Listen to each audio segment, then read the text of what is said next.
नमस्ते सभी को, मैं हूँ सृष्टि और आज हम वापस से भगवद गीता के एक वीडियो को रिकॉर्ड करने वाले हैं। मैं उसका पार्क में आई हूँ जहाँ पे मैं जनरली आती हूँ एंड मुझे बच्चों ने बहुत सारे फ्लावर्स दिए हैं। सो मुझे आज तो फ्लोरल परी ही बना दिया। मुझे फ्लावर्स वैसे बहुत पसंद है एंड लोगों ने मुझे फ्लावर्स भी दिए हैं। सो मैं बहुत खुश महसूस कर रही हूँ। I am feeling very happy. So देर न करते हुए आज शुरू करेंगे भगवद गीता चैप्टर 5 के श्लोक नंबर 13 को। पिछले वीडियो में हमने श्लोक 12 को कवर किया था। इस वीडियो में हम श्लोक 13 को कवर करेंगे। So we start. And flowers की ना बहुत खूबसूरत से स्मेल है, खुशबू। वाओ, बहुत ही खूबसूरत खुशबू है। मुझे तो बहुत ही अच्छा लग रहा है। यहाँ पे बैठने का जो मतलब ये है ना, वो और बढ़ गया है इंटरेस्ट।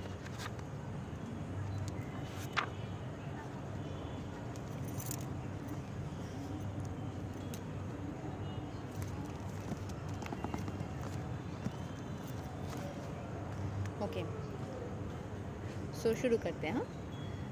सर्वाकर्मणि मनसा संन्यास्यते सुखं वासी न वा द्वारे पूरे देहि नैवा कुर्वाण्ण करयान्। When the embodied living being controls his nature and mentally renounces all actions, he resides happily in the city of 9 gates, the material body, neither working nor causing work to be done. जब भी embodied living being, हम सारे embodied living being हैं, कोई ना कोई शरीर के अंदर हमारी आत्मा रहती है। So being controls his nature and mentally renounces all his action. जब वो अपने नेचर को कंट्रोल कर सकता है एंड सारे एक्शंस को वो रिनाउंस कर देता है, he gives away all the actions. He resides happily, वो खुशी से रहता है। मतलब कोई भी चीज़ में वो पकड़े नहीं बैठता है कि क्या होगा नहीं होगा, वो ईश्वर के हाथों में छोड़ देता है। बस अपने कर्म को करता है। जैसे वो कर्म को करो और फल की चिंता ना करो। वो कर्म को करता है एंड फल की चिंता को नहीं करता है। तो जैसे उस स्टेट में वो चलता है ना, तो फिर वो बहुत ही ज़्यादा खुशियों से भरा रहता है। सो यहाँ के एक्सप्लेनेशन को समझ लेते हैं। The embodied soul lives in the city of 9 gates. The activities of the body और the figurative city of body are conducted automatically by its particular modes of nature. The soul, although subjecting himself to the conditions of the body, can be beyond those conditions if he so desires. Owing only to forgetfulness of his superior nature, he identifies with the material body and therefore suffers. By Krishna consciousness, he can revive his real position and thus comes out of his embodiment. तो जब भी soul के अंदर, यहाँ पे जो बोला गया है कि सिटी ऑफ 9 गेट्स, 9 गेट्स के सिटी में, मतलब 9 हिस्सों में डिवाइड किया गया है। एक सिटी में अपना सोल रहता है। शरीर के को 9 सिटी ऑफ 9 गेट्स बोला गया है। दस एक्टिविटीज़ ऑफ द बॉडी, जो भी हम एक्टिविटीज़ करते हैं वो ऑटोमेटिकली, और the figurative city of the body are conducted automatically by its particular modes of nature. The soul, although subjecting himself to the conditions of the body, can be beyond those conditions. जो soul है वो इस condition से परे हो सकता है if he so desires. owing only to forgetfulness of his superior nature, he identifies with the material body and therefore suffers. तो मटेरियल बॉडी में वो भूल जाता है कि सोल जो है वो तो ईश्वर के हाथों है, ईश्वर के पार्ट एंड पार्सल ही है।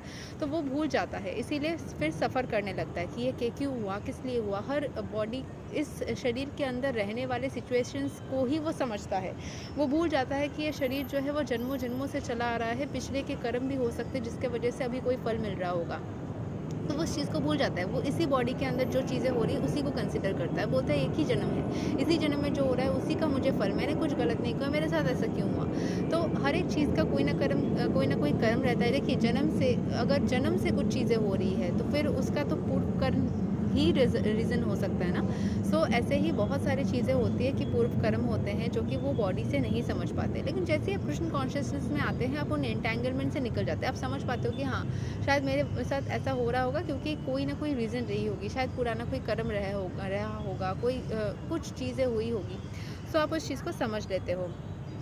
Therefore, when one takes to Krishna consciousness, at once becomes completely aloof from bodily activities. In such a controlled life, in which his deliberations are changed, he lives happily within the city of 9 gates. जैसे ही वो मतलब इस चीज़ को समझ लेता है, वो 9 gates वाली सिटी में खुशी खुशी रहता है. The 9 gates are mentioned as follows: नवा द्वारे पूरे देहि हमसो लीलायते बहिः वासी सर्वस्या लोकस्या स्थावरस्या चरस्या च. The Supreme Personality of Godhead, who is living within the body of the living entity, is the controller of all living entities all over the universe. The body consists of 9 gates: 2 eyes, 2 nostrils, 2 ears, 1 mouth, and the anus and the genitals. The living entity in his conditioned stage identifies himself with the body, but with the when he identifies himself with the Lord within himself, he becomes just as free as the Lord, even while in the body.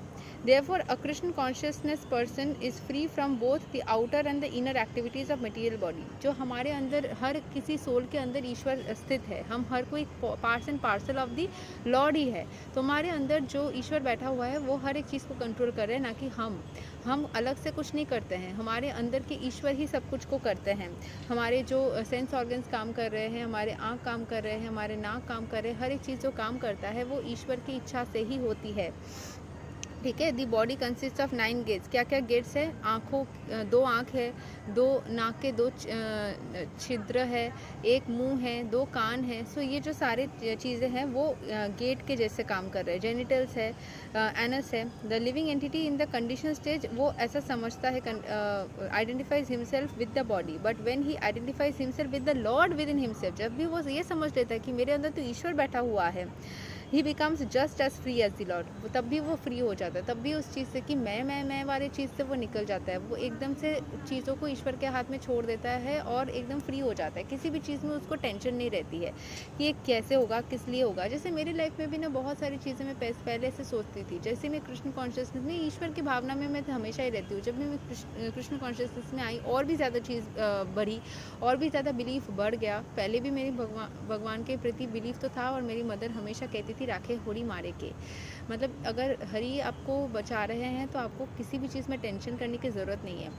सो उसी भावना के साथ में अगर आप रहोगे तो आपको free महसूस होगा, एकदम से हल्का फुल्का लगेगा.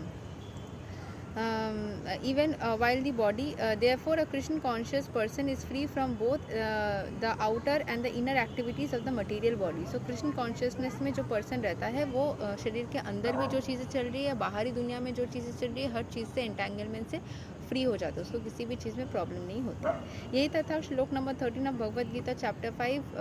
अगले वीडियो में हम श्लोक नंबर 14 को कवर करेंगे. तब तक के लिए हरे कृष्ण, राधे राधे, जय श्री राम.